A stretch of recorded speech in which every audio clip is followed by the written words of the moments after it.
Dando continuidade às nossas aulas do capítulo 1 do curso de Química Geral, nesse vídeo vamos começar a estudar os modelos atômicos. E o primeiro modelo será o modelo de Dalton, o primeiro modelo atômico proposto, também conhecido modelo de bola de bilhar. Estudaremos todos os modelos atômicos, tá, pessoal? O de Dalton, os principais, pelo menos. O de Dalton, depois o de Thomson, o de Rutherford. Em seguida estudaremos o espectro de linha do átomo de hidrogênio, para então estudarmos o modelo de Bohr, que exige um pouco mais de conhecimento. Então primeiro vamos analisar o modelo de Dalton. Para entendermos a importância do modelo de Dalton e por que ele predominou até o final do século XIX, temos que entender duas leis ponderais, a lei de Lavoisier e a lei de Proust. As leis ponderais são aquelas que relacionam as massas dos participantes de uma reação química. Então, temos a lei de Lavoisier, também conhecida como lei da conservação das massas, e a lei de Proust, mais conhecida como lei das proporções constante ou lei das proporções definidas. A primeira lei que vamos estudar é a lei de Lavoisier, que também é conhecida como lei da conservação das massas. A ideia central dessa lei é que a matéria não pode ser criada nem destruída em uma reação química. Existem várias formas de enunciar essa lei. Eu coloquei uma aqui que eu achei mais clara, e fácil de entender. Numa reação química que ocorre num sistema fechado, a massa total antes da reação é igual à massa total após a reação. Eu já vou explicar para vocês o que é um sistema fechado. Mas lembrando, a ideia central é a matéria não pode ser criada nem destruída em uma reação química, tá? Então, vamos fazer algumas observações. Aqui é bem óbvio essa lei, a veracidade dessa lei. Então aqui eu tenho 10 gramas de chumbo com 1,56 gramas de enxofre, formando 11,56 gramas de sulfeto de chumbo.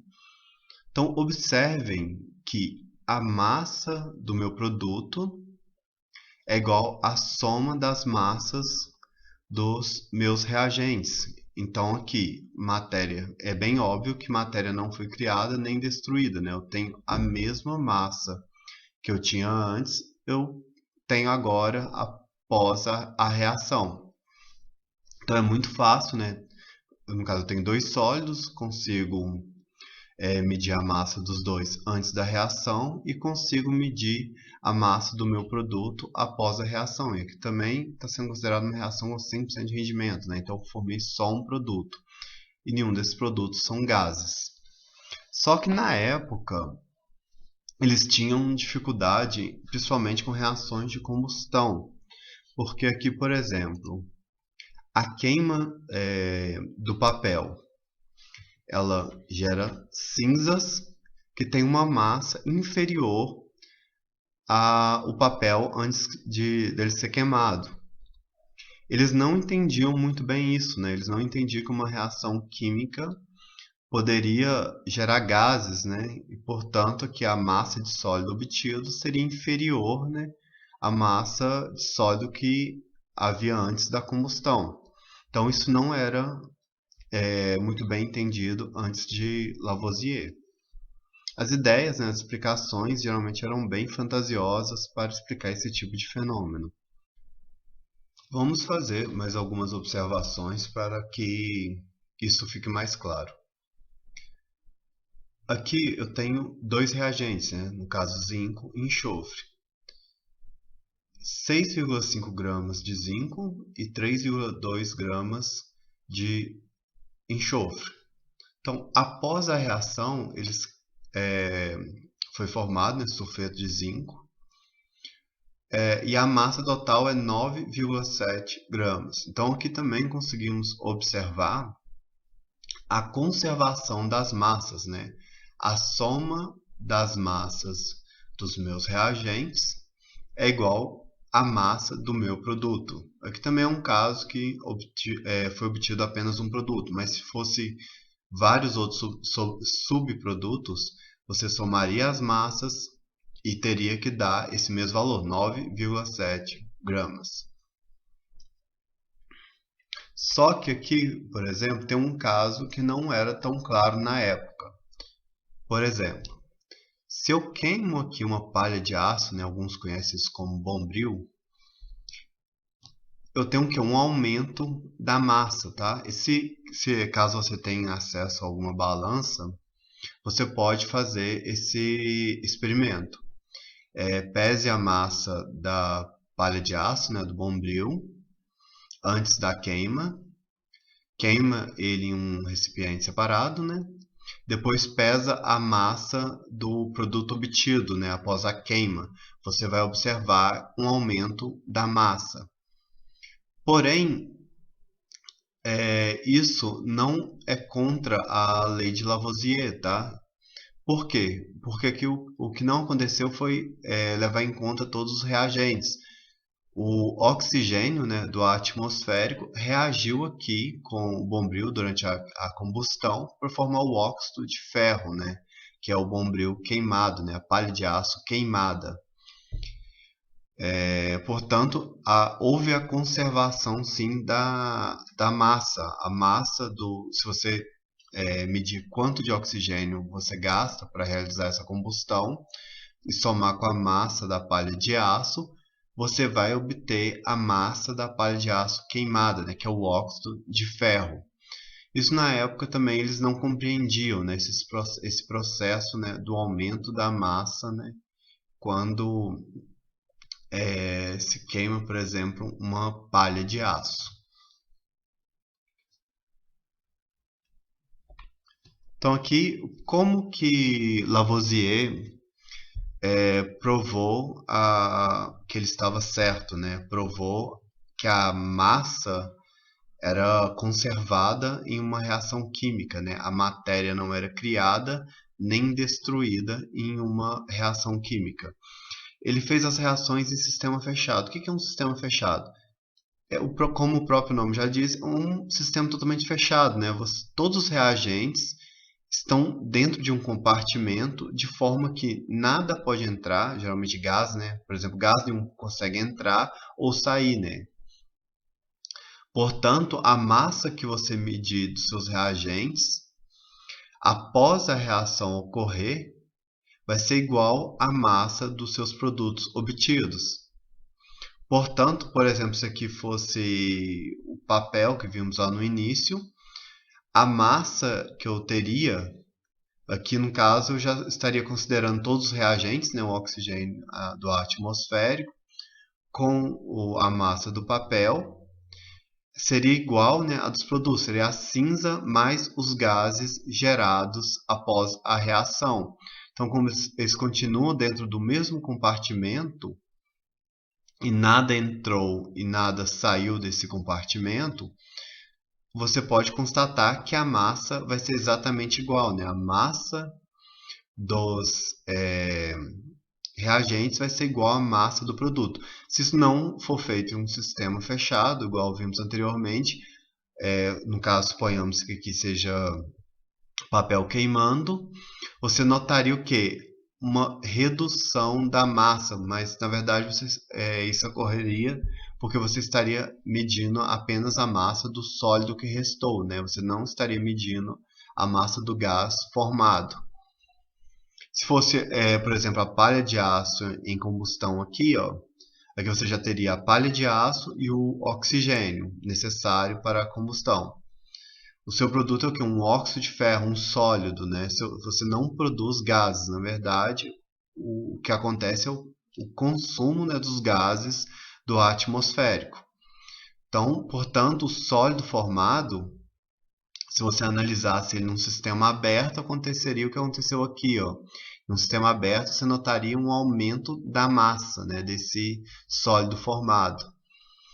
Já no sistema fechado, aqui você nota que a massa dos reagentes é igual à massa do produto. Por quê? Aqui você não formou gás, né? Mas o gás que você consumiu, né? O oxigênio consumido formou aqui o óxido de ferro. Porém, a massa total, como você mediu, considerou a massa do oxigênio antes de realizar a combustão da palha de aço, quando você considerar que a massa formada de óxido de ferro vai ser exatamente igual à massa total, né? A massa dos produtos é igual à soma das massas dos reagentes, certo, pessoal? Então se explica, né, o que observamos no começo. Se essa reação fosse feita, a queima do papel for feita em um recipiente fechado, onde você pode capturar todos os gases formados, você notaria o quê? Que a massa foi conservada, né? Houve uma conservação da massa, então matéria não foi criada nem destruída. Então vamos fazer um exercício rápido aqui só para entender isso melhor. Então eu tenho aqui duas substâncias quaisquer, tá? Então eu tenho 20 gramas de uma com 10 da outra. Quanto que eu tenho que ter de produto formado, né? Qual que é a massa do meu produto formado? Então tem que ser a soma dessas duas, né? 20 gramas com 10. Então no final que eu medi, né? Aconteceu a reação, eu medi. Então eu tenho que ter 30 gramas de produto formado. Lembrando, pessoal, isso aqui não precisa ser produto puro, tá? O importante é você não notar nenhuma perda ou ganho de massa, de matéria. Então, no caso aqui, poderia ser uma reação com 50% de rendimento e ainda ter dessas substâncias sem reagir aqui no meio, né? Vamos supor que eu reagi isso num recipiente, simplesmente misturei as duas substâncias, elas reagiram, mas não reagiram completamente. Mas em qualquer momento que eu pesasse esse recipiente, a massa teria que ser exatamente a mesma, se for em um sistema fechado, né? Se for em um sistema aberto, eu posso perder parte dos produtos formados na forma de gás. Ou então a massa aumentar porque, exemplo, o oxigênio do ar atmosférico reagir com alguma das substâncias ou alguma coisa presente no ar atmosférico. Por isso tem que ser um sistema fechado, porque você só vai estar medindo a massa daquelas substâncias dentro daquele sistema, tá? Foi o exemplo aqui. No caso aqui é um sistema fechado, é um recipiente fechado, onde não é possível entrar matéria nem sair matéria. Então, você consegue fazer a medição antes e após a reação e notar que não houve alteração na massa. Então, aqui, 30 gramas. Então, outro exemplo, 40 gramas com 20 gramas. Então, quanto você tem que ter de produto? Após um determinado tempo, se você for lá e medir a massa do produto formado ou do que sobrou, ou a soma dos produtos formados, você vai obter o quê? 60 gramas, né? Que é a soma da massa dos reagentes. Então, outro exemplo, ó, tem 30 gramas desse, 10 gramas desse. Então, a soma dos seus produtos tem que dar quanto? 30 com 10, 40, né? Então, aqui eu também tenho que ter 40 aqui no lado. Nota que aqui está especificado que 10 gramas, por exemplo, aqui não reagiu, né? Mas poderia estar misturado aqui, tanto faz. O importante é não desaparecer nada, tá? Então, muito cuidado. Pode ser até questão de prova ou de concurso, qualquer coisa. Se te der uma questão onde essa lei não é seguida, né, uma reação química, onde você tem, exemplo, produtos. Lembrando que produto aqui pode se contar também o que não reagiu, tá? Ou subprodutos, tá? Não precisa ser um produto puro. Mas se você somar tudo lá, o que reagiu, o que não reagiu, né, após um determinado tempo, e der uma massa inferior ou superior aos reagentes iniciais, ou foi um erro de medição, ou algum problema tem, ou você somou errado, algum problema tem, tá? A lei das conservações de massa deve ser sempre respeitada. Você não pode criar nem destruir matéria em uma reação química. Os trabalhos de Lavoisier, né, se encerraram em 1794, né, quando ele foi guilhotinado. Antes de estudarmos a lei de Proust, eu gostaria de fazer algumas observações com vocês. aqui nesse experimento eu quero produzir um parafuso com uma porca, tá? Então a proporção é de 1 para 1. Para cada parafuso eu preciso de uma porca. Se eu quisesse produzir um parafuso com 2 porcas, então para cada parafuso eu precisaria de 2 porcas. Então a proporção seria de 1 para 2. Se eu quisesse com 3 porcas, então a proporção seria de 1 parafuso para 3 porcas. Então no nosso exemplo aqui, vamos estudar como eu vou produzir um parafuso com uma porca. Então o meu produto é um parafuso com uma porca, certo? Então, primeiro caso, se eu não tenho nenhuma porca, eu não consigo produzir nenhum parafuso com porca. Correto? Se eu tenho uma porca e 3 parafusos, eu consigo produzir apenas um parafuso com porca. Os outros 2 parafusos ficam sobrando, né? Então, se isso aqui fosse uma reação química, seria meus reagentes em excesso, tá? Não adianta eu ter 3 parafusos se eu tenho só uma porca. Então, vou conseguir produzir só um parafuso com porca. Mas, e se eu tiver 2 porcas?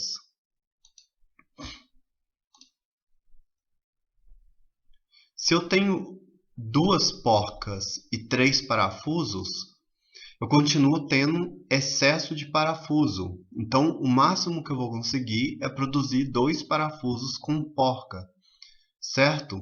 Um parafuso vai ficar sobrando. Então, se isso aqui fosse uma reação química, meu reagente em excesso seria o parafuso. E meu reagente limitante seria o que? A porca, né? Porque eu estou limitado a fazer apenas 2 parafusos com porca porque eu só tenho 2 porcas. Então não adianta eu ter um parafuso a mais. E se eu tiver 3 porcas e 3 parafusos? Então eu não tenho nada em excesso. Eu tenho o número certo, exato de parafuso e o número exato de porcas. Então isso aqui seria, se fosse uma reação química, seria uma reação com 100% de rendimento, né? Eu converti todos os meus parafusos e juntamente com minhas porcas em parafusos com porca. Então eu não tenho reagente excesso nem reagente limitante. Agora vamos imaginar se eu tenho 4 porcas.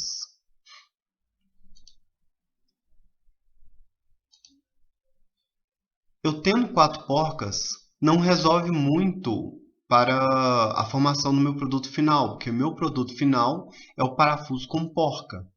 Então, se eu tenho uma porca a mais, seria o que? Um reagente em excesso. Agora, quem que está em excesso? A porca. Não adianta eu ter 4 porcas se eu tenho apenas 3 parafusos. Então, quem está limitando aqui minha reação? Se isso aqui fosse uma reação química, quem estaria limitando aqui de eu produzir mais parafusos com porca seria o parafuso, né? Então, seria meu reagente limitante, o parafuso, porque eu tenho porca em excesso. Então, meu reagente em excesso seria a porca e meu reagente limitante seria o parafuso, que me limita a produzir mais parafusos com porca. Se eu tiver muito mais porcas, né? Vamos supor aqui que eu tenha 5 porcas. Resolve alguma coisa, pessoal? Eu ter excesso de porcas? Não resolve, né? Porque eu tenho só 3 parafusos. Então, não adianta, eu poderia ter 10, 20, 30 porcas aqui, que eu não conseguiria produzir mais parafusos com porca, porque eu preciso da mesma proporção, de como aqui é 1 para 1, né? Se eu dobro a minha quantidade de porca, eu tenho que dobrar a minha quantidade de parafuso. Portanto, não adianta eu ter excesso de porca se eu não tenho parafuso na mesma proporção, né? Aumentar a quantidade de porca não vai aumentar a quantidade de parafuso com porca que eu consigo produzir, porque o que está me limitando isso é a quantidade de parafuso. Então, meu reagente limitante seria o parafuso, se isso aqui fosse uma reação química, e meu reagente em excesso seria a porca. A lei de Proust é muito parecida com isso, tá? Se você entendeu esse raciocínio, você basicamente entendeu a lei de Proust. Eu vou explicar com mais exemplos, para que isso fique mais claro. A lei de Proust. Então, o que diz a lei de Proust? A lei de Proust, ou lei das proporções definidas, foi elaborada no ano de 1797 pelo químico francês Proust. Ele verificou que as massas dos reagentes e as massas dos produtos que participam da reação obedecem sempre a uma proporção constante. Então, vamos observar aqui, pessoal, um exemplo. Se eu tenho 20 gramas dessa substância alaranjada pura, e eu sei que com 10 gramas dessa substância amarela pura, ela gera 30 gramas dessa substância roxa pura, se eu aumentar a quantidade dessa substância amarela e na mesma proporção aumentar a quantidade se aumentar a quantidade de substância alaranjada e na mesma proporção aumentar a quantidade dessa substância amarela, automaticamente eu vou estar aumentando. Vamos supor que eu dobre aqui, dobre esse, eu vou estar dobrando essa terceira. Então, olha só. Se eu dobro a quantidade da substância alaranjada, dobro a quantidade da substância amarela, automaticamente eu vou dobrar a quantidade da substância roxa. Porém, se eu aumentar a quantidade de uma dessas substâncias, de um desses reagentes, sem aumentar a quantidade do outro, o que vai acontecer? Eu passo a ter um reagente em excesso, que é o mesmo caso que vimos lá. Então, vamos supor, se eu aumentar a quantidade dessa daqui, de 20 gramas, eu passei para 30 gramas. Só que essa daqui eu continuei mantendo em 10 gramas, essa amarela. Então, só aumentei essa daqui. A proporção que sabemos que reage é essa daqui, tá? Então, se eu aumento essa, coloco essa em excesso, aumento uma e não aumento a outra, eu continuo gerando a mesma quantidade da substância roxa que eu gerava aqui em cima, quando eu só usava 20 gramas dessa e 10 gramas. E o que acontece com o resto? Fica em excesso, não reage, tá? É o mesmo caso que vimos nos exemplos lá do parafuso com porca. Não adianta você aumentar uma e não aumentar a outra, A lei de Proust é basicamente isso. As reações reagem em determinada proporção. Então, aqui estamos trabalhando com a massa e a proporção entre as massas. Então, aqui, se ele descobriu que existe essa proporção aqui, seria uma proporção de 2 para 1, de 20 gramas para 10 gramas. Então, vamos supor que se eu tivesse 2 gramas dessa, seria 1 grama dessa que eu estaria reagindo, E geraria 3 gramas dessa aqui. Portanto, se tem uma proporção, não adianta você aumentar um dos reagentes e não aumentar o outro, O que você aumentou vai simplesmente não reagir, não tem com que ele reagir. Então vai ser o reagente em excesso. Certo, pessoal?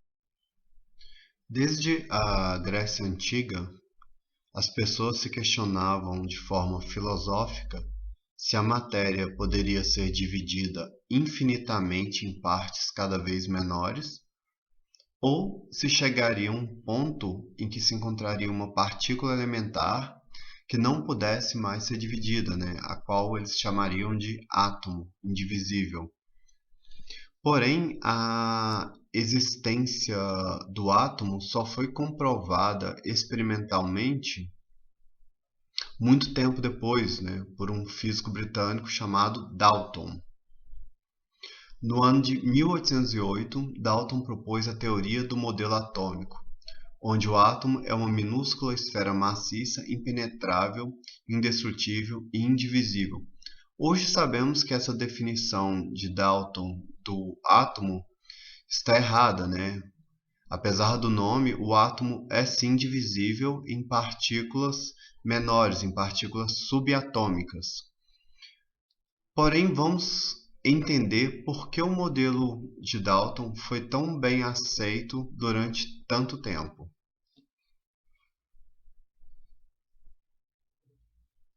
Um dos principais motivos do modelo atômico de Dalton ser bem aceito é o fato dele explicar tanto a lei de Proust quanto a lei de Lavoisier.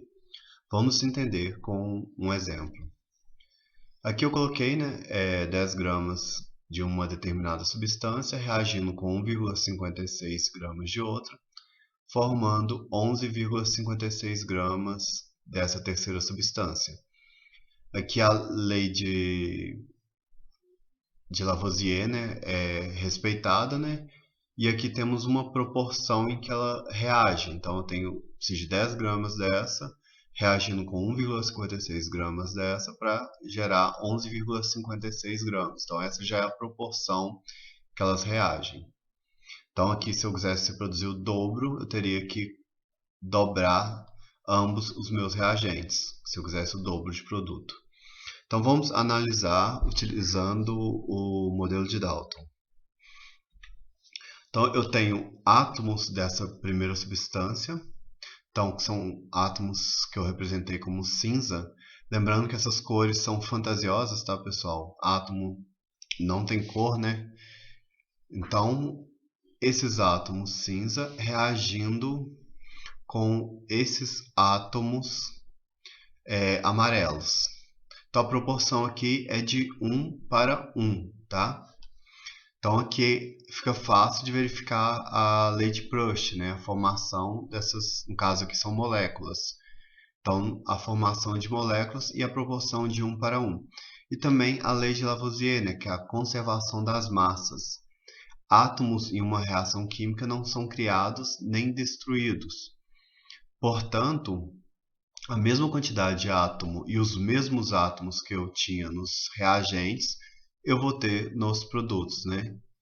E aqui, no caso, a proporção, caso eu queira dobrar essa quantidade de produtos formados, que eu tenho 4 moléculas formadas, basta dobrar o número de átomos cinzas e o número de átomos amarelo, e eu terei o dobro de produto. Certo? Então, tanto a lei de Lavoisier quanto a lei de Proust eu posso explicar aqui facilmente. Vou colocar mais exemplos para ficar mais claro.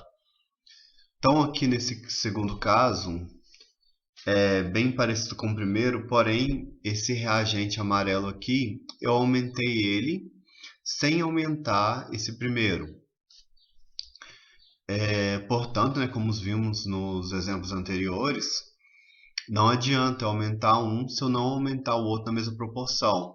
Eu continuo tendo a mesma quantidade de produto formado, só que com uma pequena quantidade de reagente em excesso, né? No caso aqui, a proporção foi mantida, né? Lei de Proust, que no caso cada 10 gramas desse reage com 1,56 gramas desse.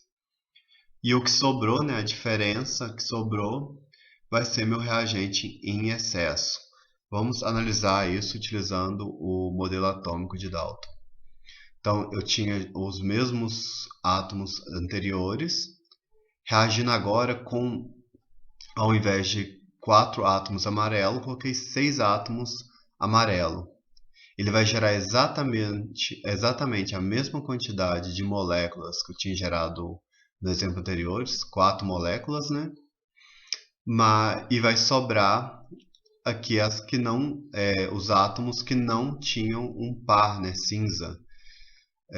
Então fica fácil de constatar aqui a lei de Proust, né, a lei das proporções definidas, utilizando o modelo atômico de Dalton. E a lei de Lavoisier, né, os átomos não são criados nem destruídos, né, a matéria não é criada nem destruída em uma reação química. Então, portanto, os mesmos átomos que eu tinha desse lado, eu tenho do lado de cá. Então, era 4 átomos cinza, né? 6 amarelos. Então, aqui eu tenho 1, 2, 3, 4 cinza e 1, 2, 3, 4, 5, 6 átomos amarelos. Então, a lei de Lavoisier também é bem claro, né, que a lei de Lavoisier foi respeitada aqui, utilizando esse modelo. Mais um exemplo para fecharmos, né? Agora eu coloquei essa substância cinza em excesso, né? E deixei a amarela igual no primeiro exemplo aqui. Então esperamos o quê? Que reaja, né? E a par reage nessa mesma proporção, né? Lei de Proust, e vai sobrar o quê? Dessa substância cinza. Foi justamente o que aconteceu aqui, ó.